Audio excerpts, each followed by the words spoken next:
छू कहानी का मेला।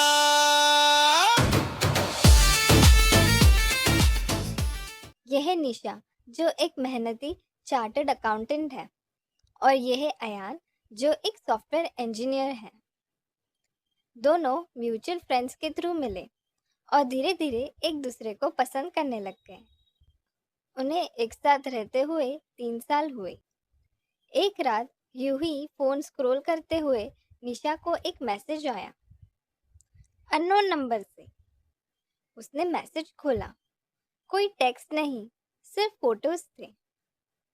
उन फोटोज में दिख रहा था कि अयान एक कैफे में बैठा हुआ है और उसके सामने एक और लड़की है। निशा इस लड़के को नहीं जानती थी। निशा ने तुरंत अयान से कन्फेस नहीं किया। वो बस देखती रही और एनालाइज करती रही। निशा को कोई कंफर्मेशन के सिवाय कंक्लूजन पर नहीं पहुंचना था। उसने अयान को ऑब्जर्व करने का सोचा। एक शाम दोनों कैफे में बैठकर खा रहे थे और बातें कर रहे थे। अयान ने वक्त देखा और कैजुअली कहा, मैं थोड़ी देर के लिए जिम जा रहा हूँ। और वो वहां से चला गया। निशा चुपचाप उसका पीछा करने लग गई। उसने देखा कि अयान जिम नहीं जा रहा, बल्कि उसने एक कैफे में एंट्री ली और एक लड़की के साथ दिखा। निशा का भरोसा पूरा टूट गया। वो ये दर्द सह नहीं सकी, ना ही अयान से जवाब मांगने की ताकत बची। वो वापस अपने घर गई। उस रात निशा ने अननोन नंबर पर मैसेज किया, थैंक यू मुझे सब सच बताने के लिए और फोटोज भेजने के लिए। तुरंत रिप्लाई आया, थैंक्स किस बात का और कौन से फोटोज? निशा थोड़ी कंफ्यूज हो गई और बोली, कैफे की फोटोज के लिए। कुछ सेकंड की खामोशी के बाद फिर मैसेज आया, निशा मैं राघव हूँ। दरअसल राघव अयान का सबसे करीबी दोस्त है और ये उसका दूसरा नंबर था जो बहुत कम लोगों के पास था। निशा के पास भी ये नंबर नहीं था। ये कंफ्यूजन दूर करने के लिए निशा ने उसे कॉल किया। राघव सच में शॉक में था। फिर उसे अचानक याद आया कि जिम में कुछ देर के लिए फोन गुम हो गया था। इधर उधर ढूंढने पर फोन बाजू वाले बैग के अंदर मिला। तब उसने इग्नोर कर दिया, ये सोचकर कि उसने ही गलती से बाजू वाले बैग में डाल दिया होगा। अगले दिन दोनों मिले।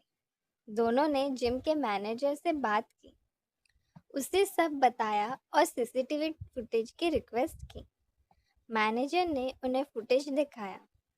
सीसीटीवी फुटेज चेक किया, ध्यान से देखा और फिर उन्हें रीमा दिखी। दरअसल 6 महीने पहले रीमा और निशा बेस्ट फ्रेंड थे।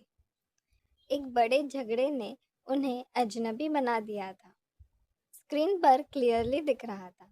रीमा ने राघव का फोन निकाला, जल्दी जल्दी कुछ किया और फोन वापस रख दिया। ये देखकर दोनों तुरंत रीमा के पास गए। सामने आने पर रीमा ने सब एक्सप्लेन किया। उसने अयान को कई बार कैफे में लड़की के साथ देखा था। उसे लगा अयान चीट कर रहा है, लेकिन उसे पता था कि निशा उसके फ़ोन से भेजे गए फोटोज़ पर भरोसा नहीं करेगी, क्योंकि अब दोनों अच्छे दोस्त जो नहीं हैं। निशा सोचेगी शायद एआई क्रिएटेड फोटोज़ है, इसलिए उसने राघव का फ़ोन यूज़ किया। निशा चुपचाप सुनती रही, फिर धीरे से बोली, थैंक यू, सब कुछ होने के बाद भी तुमने मुझे सब बताया। सब अपनी पुरानी दुश्मनी भूलकर निशा और रीमा फिर से दोस्त बन गए। निशा ने उसे अपने घर आने को कहा। उस शाम सब लोग निशा के घर गए। थोड़ी देर बाद वॉचमैन आया और वो बोला कि आपको ऊपर टेरेस पे कोई तो बुला रहा है। जब तीनों ऊपर गए तब तीनों शॉक हुए। अयान उधर उनका वेट कर रहा था उसने पूरा डेकोरेशन करवा के रखा था। निशा ने उसको पूछा कि ये सब क्या चल रहा है। उसे कैफे में दिखी लड़की के बारे में पूछा। अयान ने बताया कि वो लड़की दरअसल इवेंट मैनेजमेंट टीम से है और आज के अरेंजमेंट के लिए हम मिल रहे थे। ये सब सुनकर सबको रिलीफ मिला और निशा ने माफ़ी मांगी। अयान ने उसे मैरिज के लिए पूछा और सब ये मिसअंडरस्टैंडिंग सोचकर हंसने लग गए।